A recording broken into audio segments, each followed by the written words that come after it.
Joe Musso pleased to be alongside the guys, Rand Carthon, Damian Harris, and the future Hall of Famer Patrick Peterson, here to break down what was pretty simple to see. I mean, these are men who have lived their lives in the game of football, and this was 101 stuff.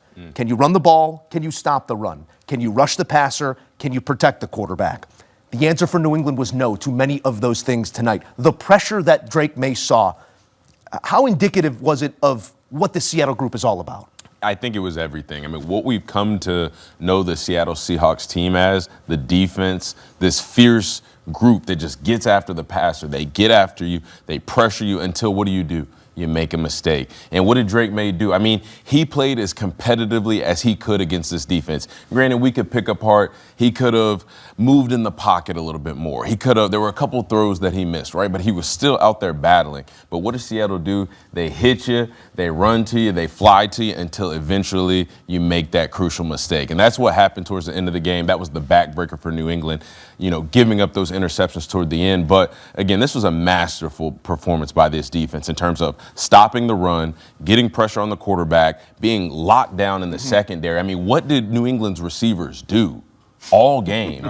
And they have a lot of talent in that wide receiver room. I mean, it was all a credit to the Seattle defense. And Sam Darnold, I mean, it's a great story for him. I'm glad that he got himself a Super Bowl and righted his career. But, man, he has got to be so thankful for this defense because time in and time out, this is what they do to the other team. So many storylines to unpack, and we will do so here over the next hour. Rand, we talked about the left side of this protection plan for Drake May, but pressure came from everywhere. What did you see up front in their inability to sort it out? Well, it starts with just the mentality, right? Imposing your will on another man and forcing them to tap out. And that's pretty much what this defensive front did all game.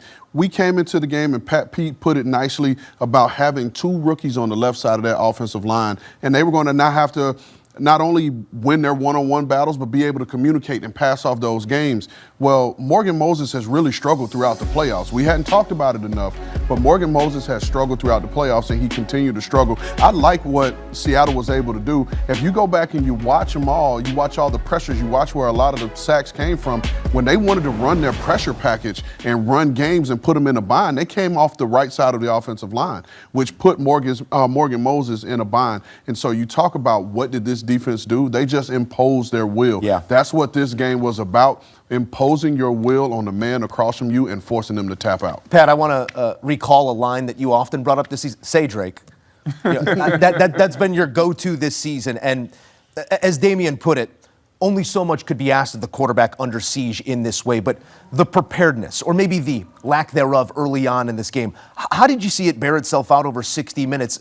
The comfortability or lack thereof, how much of that was the moment and how much of that was the collapsing pocket? Honestly, I believe, I won't necessarily say, it didn't look like the moment was too big for him, but it looked like the Seattle defensive line was too much for his offensive lineman that was protecting him for the most part. But Drake never seemed comfortable the entire game. He had happy feet the entire game, wasn't able to get his feet set.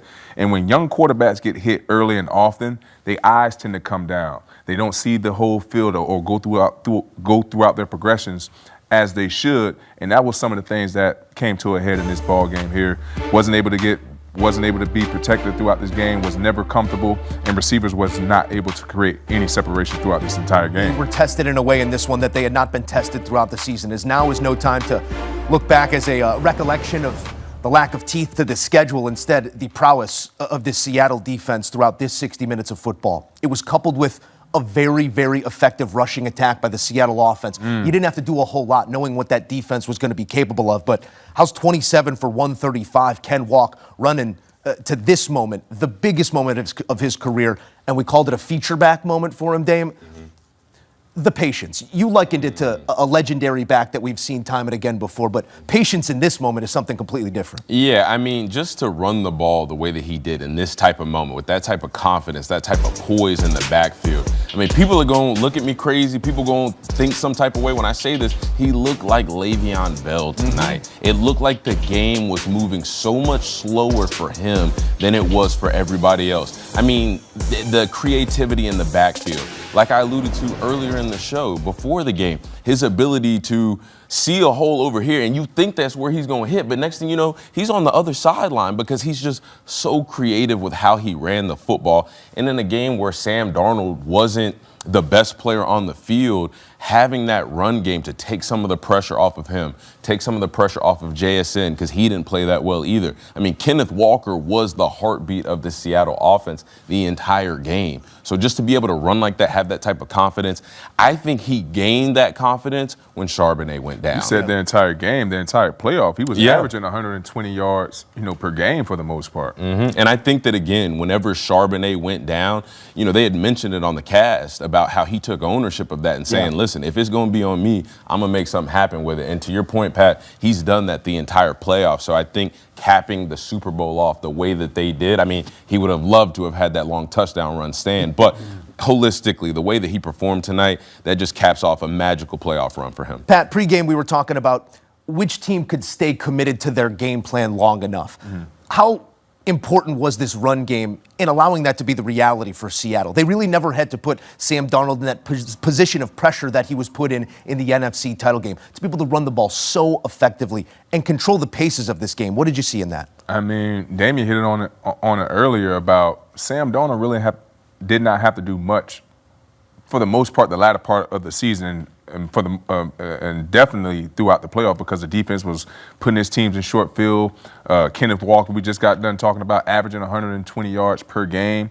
So he was pretty much at ease throughout this entire playoffs and throughout this Super Bowl because he didn't have to do much. He really wasn't called upon to make those key third down throws or, bring his team from behind. And when the quarterback's playing like that, stress-free, you're going to get those results that we saw here tonight. And I will say this, Sam Darnold is not concerned with the what. And he is a Super Bowl champion on his 5th franchise in his 8th year in this league. It is storybook stuff. He didn't have to throw the game-winning touchdown down the field.